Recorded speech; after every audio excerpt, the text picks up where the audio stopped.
When I assist an elderly neighbor, my family laughs, but I became a millionaire thanks to her gift. In the small town outside of Chicago where I grew up, everyone knew one another. In a sense, neighbors continued to borrow sugar from one another there. People judge you based on the truck you drove, and gossip spreads quickly. On Sundays, church parking lots were converted into car dealerships. People stared at you as if you had personally insulted the flag if you weren't driving an American-made vehicle. Their high school glory days never truly ended. Friday night football was a religion, and last names were more important than resumes, as far back as I could recall. It always seemed like I was the missing piece in a puzzle. My older brother Michael was the object of my parents' unwavering pride, Robert and Donna. He was the best athlete and a golden boy who was incapable of doing anything wrong. The one who had our parents' undivided attention at all times. People took notice when he entered a room. They would probably just remind me not to damage the carpet if I had burned myself alive in the middle of the living room. I wasn't a mischievous child. I worked really hard, avoided trouble, and received good grades. However, it never seemed sufficient. My parents gave Michael the keys to a brand new Ford F-150 with all the bells and whistles when he turned 18. In town, it was the type of truck that attracted attention, the sort of truck that stood out. I remember standing there 16 at the time, watching him climb in with a lottery winner's smile. Not just because of the truck, but also because of what it represented. That moment stayed with me. He was our joy and pride. There wasn't a brand new truck waiting for me in the driveway when I turned 18 2 years later. No unexpected present, not a moment to celebrate. Rather, my parent gave me an envelope containing a $20 lottery ticket and a birthday card. I told myself it didn't matter, forced a smile, and acted as though I didn't care. However, it did. It did every time. I had to be realistic, rather than holding out for handouts that would never arrive. I purchased a used Toyota Corolla after saving every penny I made. It was anything but impressive.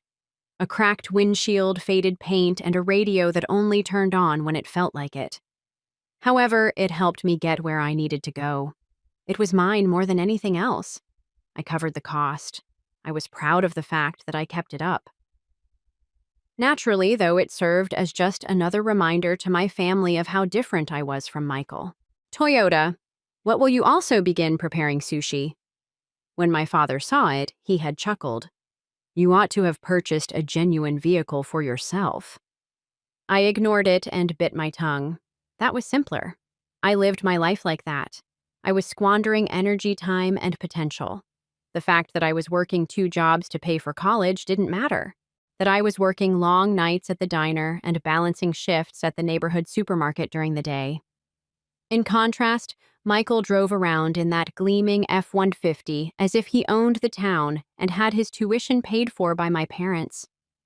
I was like a younger brother to him, unable to keep up. Every time he saw me, my apron serving fries to the kids who used to sit behind us in homeroom, he would give me a pitying glance. Rough night, he would say. He was leaning against his truck and drinking an expensive energy drink as if he had it all the time.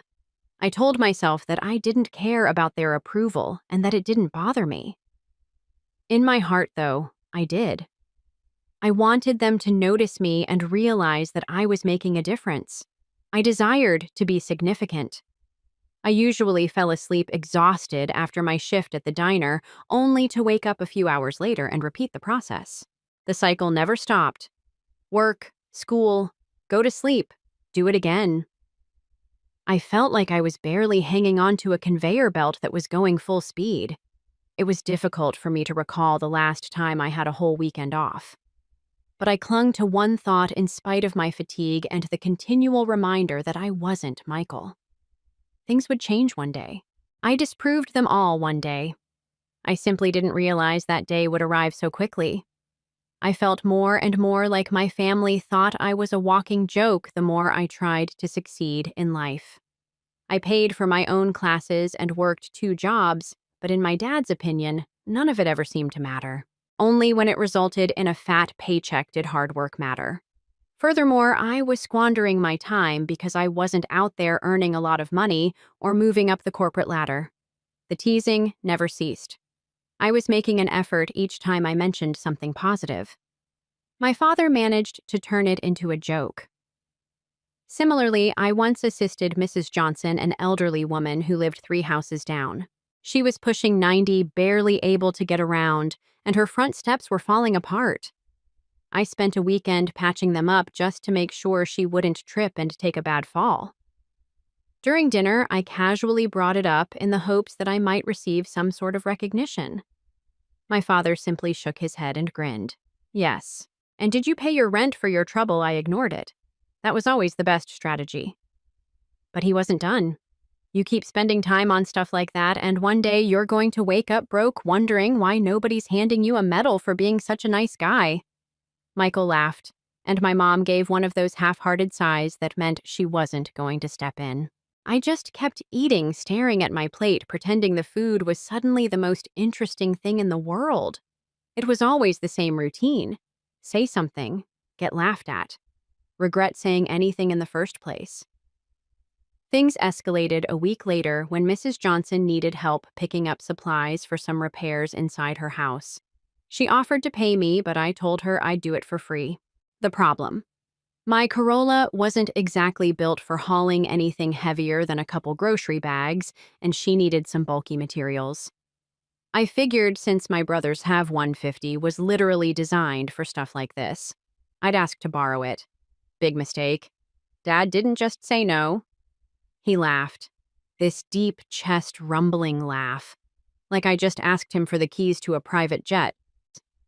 You want to play handyman for some old lady? Be my guest, but don't expect to do it when my truck. Matter of fact, why don't you just move in with her? Seems like you care more about helping strangers than your own family. Michael, of course, had the time of his life with that one. Yeah, man. Maybe she'll leave your house in the will. Hope you like doilies. I swallowed down whatever comeback was sitting on the tip of my tongue and turned to my mom, hoping she'd at least be reasonable. But she just sighed and shook her head. Like she agreed with them, but didn't have the energy to argue. Your father's right. We all have responsibilities here. You got a roof over your head. Food on your plate. Maybe it's time you start contributing more to this family instead of running off to help everybody else contributing more. I already covered all my own expenses. I didn't ask them for money. I didn't rely on them for anything. Meanwhile, Michael was still getting checks from them for his rent insurance and whatever else he needed. But somehow I was the one who needed to do more. We're not saying you have to pay for everything. My mom continued, her voice almost sweet. Just a little something to help out a portion of your paycheck. Nothing crazy. I looked at her, then at my dad. They were serious. They wanted me to start handing over a cut of my barely there income to cover family expenses. The same family that had never once helped me with tuition car payments or even a pack of ramen when I was short on cash. I gripped my fork so tight my knuckles turned white. I wanted to tell them how insane it was, how unfair, but I knew how that conversation would end. Me being told I was ungrateful, that I didn't appreciate everything they had done for me. So I just nodded. And the moment dinner was over, I went to my room and shut the door behind me. Feeling more alone in that house than ever before, lying on my bed, staring at the ceiling. I could hear Michael downstairs laughing with Dad about something. Most likely me. The boy with the golden hair, the joy and pride. I was unsure of my next course of action. One thing, however, was very evident. I couldn't continue to live this way. Following dinner, something broke inside of me. I had sat in my room staring at the walls of a house that had never truly felt like home for years, wallow in their words, ignoring their teasing and acting as though it didn't affect me. However, I knew I was done. I would no longer plead for their blessing. I got up early the following morning and departed before Michael or my father could begin to work on me once more.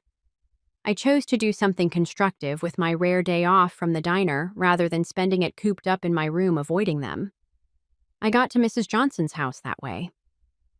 Mrs. Johnson had lived in the area for a longer period of time than I had. She was the type of person who always had a fresh pitcher of iced tea on hand for visitors who were well-informed but never intrusive, and who produced the most delicious banana bread I've ever had.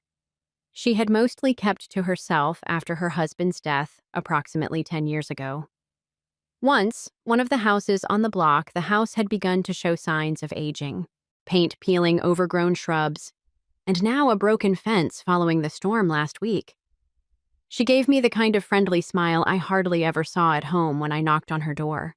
She shook her head and gave me a long, hard look. "What the devil are you doing up this early on your day off, Jacob? Like all the other young people, shouldn't you be sleeping?" She just stared at me for a moment, her eyes softening as if she wasn't used to people offering anymore after I told her that I thought she might need some assistance with her friends. Before we started, she insisted that I come inside for some tea, laughed, and told me that I was too nice. It felt good to help her. There was no sense of obligation to prove anything, no biased remarks, and no judgment. Just sincere labor done by someone who genuinely valued it. The majority of the morning was devoted to removing the damaged wooden panels and tidying up the mess. As she sipped her tea on the porch, she told me about the town's history, including how she and her husband had constructed the fence themselves, how they use a host, and how they used to have barbecues every summer before things became quieter. I was sweating and covered in dirt by noon. However, I didn't feel tired for the first time in a long time. I felt helpful. Naturally, I had to return home after that. As soon as I reached the front door, I realized my error. My dad appeared to be waiting for me as he sat in his chair with his arms crossed and watched a sports channel. Leaning against a counter in the kitchen, Michael smirked as if he already knew that whatever was going to happen was not going to work out well for me. Dad said, muting the television. "All day, where have you been?" I informed him. A huge error. He twisted his face as if I had just told him that I had burned money all afternoon. One of those dry chuckles that usually precedes an insult escaped his lips. "You worked on an elderly woman's fence all day. Are you serious?" I was already regretting not breaking in and heading straight to my room as I stood there clutching the straps of my backpack. Leaning forward as if to impart some transformative knowledge, he shook his head. "Do you wish to be helpful instead of wasting time on a woman who has no connection to you? How about you start contributing here? You certainly can't afford to sit around all day, but she might be able to." Naturally, Michael jumped in. "She got you a free job, dude. What, you submitted an application? Perhaps he will become your new grandson." My jaw is clenched tightly. I have 8 teeth. I was aware that responding would only serve to fuel their fire. However, my stomach dropped when my father said something. "Why don't you move in with her if you enjoy playing handyman so much over there? We don't need to put up with another mouth here." Michael chuckled. My mom didn't even look up from her phone while she was seated at the dining table. Another evening spent with the ideal family. I ought to have ignored it. I ought to have retired to my room. Like I always did, I ignored them. However, something inside of me exploded. I turned, went straight up the stairs, and began flinging everything I could find, clothes, charger, duffel bag, etc. Downstairs, I could hear Michael giggling and my father murmuring something about me becoming overly dramatic. They finally understood I wasn't kidding by the time I returned to the front door. My father sat up, his brows going up a little. "What on earth do you think you're going to do?" I didn't even give him a glance. I simply slammed the door behind me after opening it and going outside. I had no strategy. Even though I had nowhere to go, I was extremely knowledgeable about one thing. I would not return. Perhaps it was because I had nowhere to go that the air outside felt colder than I had anticipated. As I walked down the sidewalk, my breath froze in front of me. I slung my duffel bag over my shoulder. I felt hands digging into my pockets. I had no strategy. Maybe I could spend a night or two sleeping in my car, or if I could find someone who would let me crash on their couch, I told myself. However, standing there in the dim streetlight glow, the harsh reality set in. I didn't feel like I belonged anywhere. I heard her voice at that moment. "What the devil are you doing out here at this hour, Jacob?" A warm light spilled out from behind Mrs. Johnson as I turned to see her standing on her porch. She appeared to have just finished getting ready to go to bed as she carried a hot cup of tea in her hand and a heavy cardigan over her shoulders. She went straight from being curious to being worried, so I must have looked pretty pitiful. She didn't wait for my response at all. As if it were the most natural thing in the world, just wave me over. Before you become a popsicle, come inside. You appear to be in need of a hot meal. After a brief moment of hesitation, my stomach decided for me. I hadn't eaten since lunch, and pride wasn't worth starvation at this point. The scent of cinnamon filled her home. Books, and there's something in the oven. Most likely her well-known banana bread. It wasn't elaborate. It was clean, cozy, and full of small items that gave it a homey feel like a quilt draped over the couch, but it lacked gleaming new appliances and high-end furnishings, mismatched frames, and family photos. On the coffee table are piles of crossword puzzle books, a place that gave you a sense of belonging, even if you no longer knew where you belonged. She didn't immediately ask any questions, took me straight to the kitchen, put a bowl of homemade chicken and dumplings in front of me and sat me down. It wasn't until I took the first bite that I realized how hungry I was. It was easy, like something your grandmother would make. However, I think it was the best thing I've ever tasted. She didn't say anything until I was halfway through the bowl. Do I have to guess what's happening, or will you tell me? I was suddenly less hungry as I looked down at my food. I had no idea where to begin. Although it was awkward to say aloud, the words came out before I could stop them. I told her all about how I was never taken seriously by my family, how they make fun of me for assisting others. My father essentially told me to get lost. I maintained my tone as though I were merely stating the facts. My throat tightened in the middle, though, and I had to pause for a moment. She didn't speak up, didn't say anything that would have suggested she meant well. Family is family. She simply listened. She nodded as if she had just verified a suspicion she had when I finally stopped talking. I think you have more common sense than they do, Jacob. I released a breath that I had been holding without even realizing it. With a firm little thump, she put down the mug after taking a sip of her tea. Let me tell you something. Here I could use a little more assistance. This house won't mend itself, and my knees aren't as good as they once were. For years, my spare room has been collecting dust. As long as you need to, you are welcome to remain here while you work things out. No obligations, no rent. All I need is some company and a helping hand when I need it. Uncertain if I had heard correctly, I blinked at her. She laughed. Don't look so surprised. There need not be a cost associated with every good deed. Something in my chest relaxed for the first time in a long time, as if I wasn't entirely alone in the world. Perhaps just possibly I had at last discovered a place where I didn't need to prove myself to be valuable. Still half astonished, I nodded. All right, she said, getting to her feet. Now, before the soup cools down, finish it. We'll work things out tomorrow. For the first time in years, I allowed the warmth to sink into my stomach as I picked up my spoon and took another bite. In fact, I felt comfortable. It was more difficult than I had anticipated to find a place to live. As it happens, people aren't exactly eager to rent a man who has no reliable rental history and a salary that barely covers the necessities. Every listing I came across was either significantly beyond my means or had enough warning signs to cause me to reconsider. One area had the odor of a place where wild animals had been housed. The landlord of another insisted on being referred to as Big Tony. That was a pass, indeed. Mrs. Johnson kept telling me not to hurry even though I was beginning to feel anxious. When the time is right, the right location will present itself. Like the universe had a real estate agent working behind the scenes specifically for me, she would say. She was not mistaken. It took me several days to find what I was looking for. The old house was transformed into apartments. The setup was inexpensive, but it lacked glamour. $300 a month, 3 bedrooms, and a shared kitchen and bathroom. The other 2 residents were roughly my age. At a warehouse, one worked night shifts. The other was completing his trade school education. They appeared respectable enough, and more significantly, they showed no concern for the fact that I was barely making ends meet. In return for me picking up his Amazon packages while he was at work, The warehouse guy even gave me his Wi-Fi password. I moved in the following day after signing a lease that same afternoon.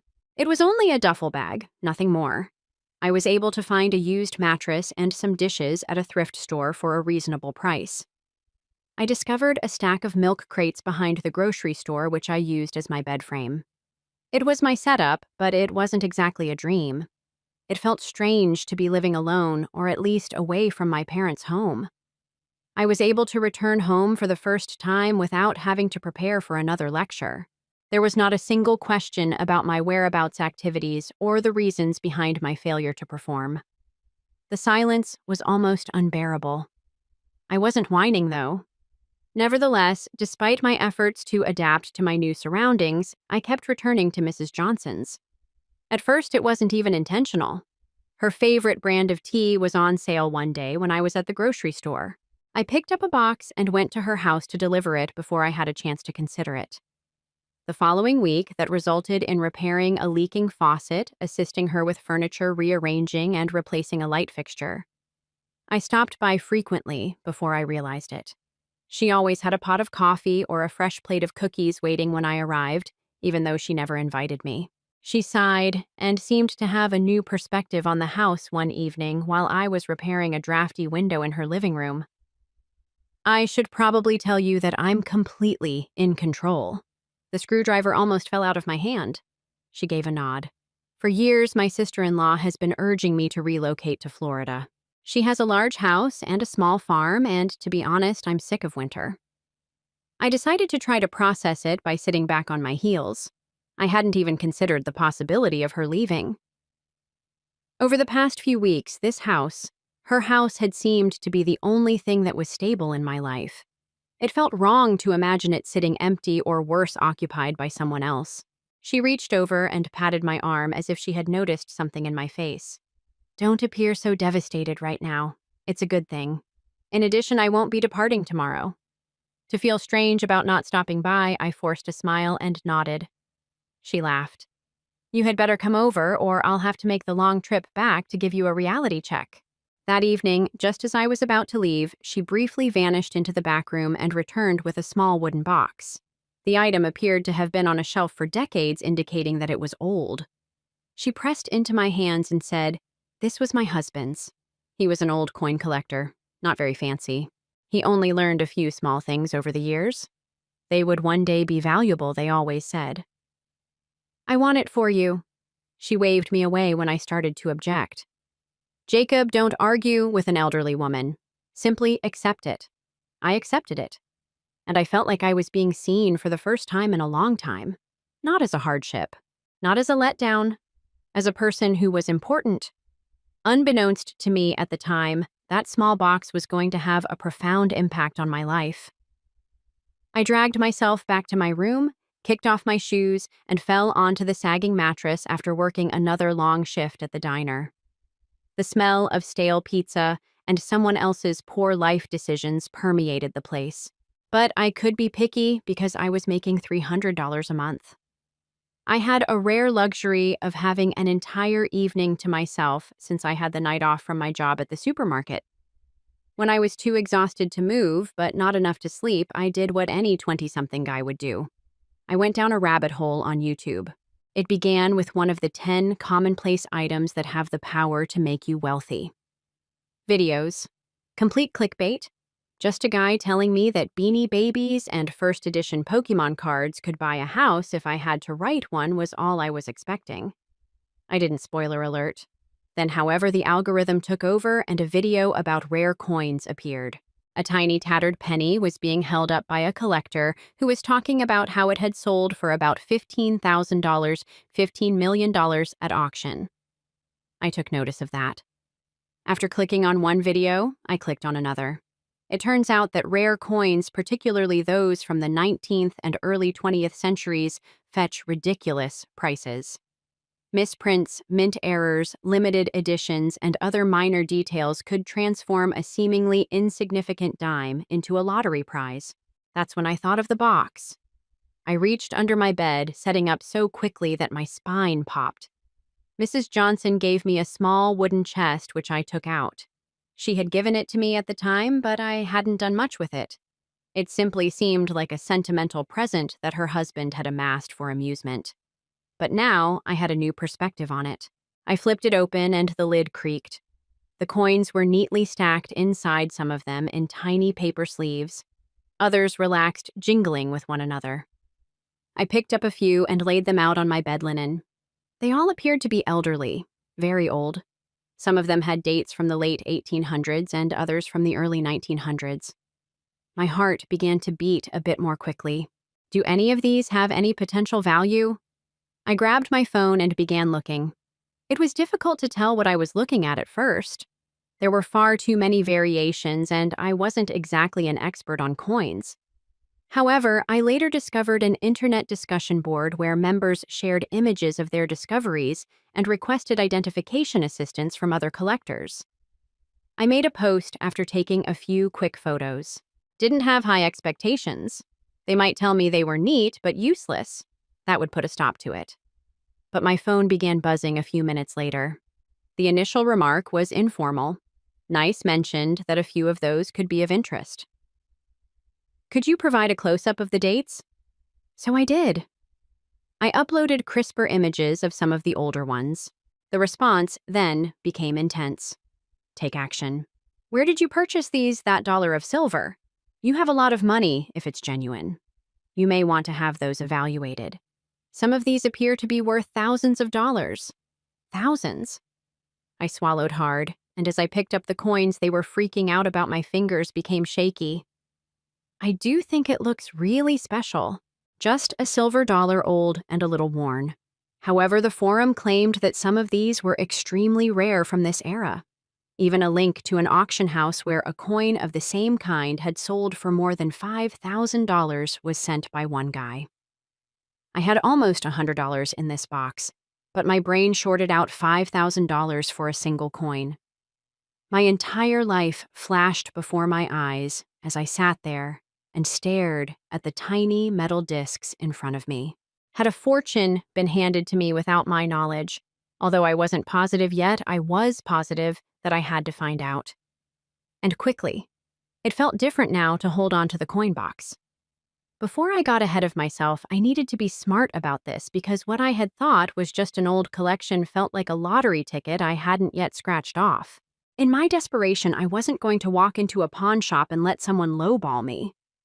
Over the next few days, I read forums, watched more videos, and conducted a lot of unwritten rules in the antique world, and I didn't want to enter into a deal unprepared. I found a highly regarded antique store about 30 minutes away after doing a ton of Google searches. It wasn't one of those shady establishments with dusty shelves and a man who appeared to be waiting for a job. There was genuine credibility here.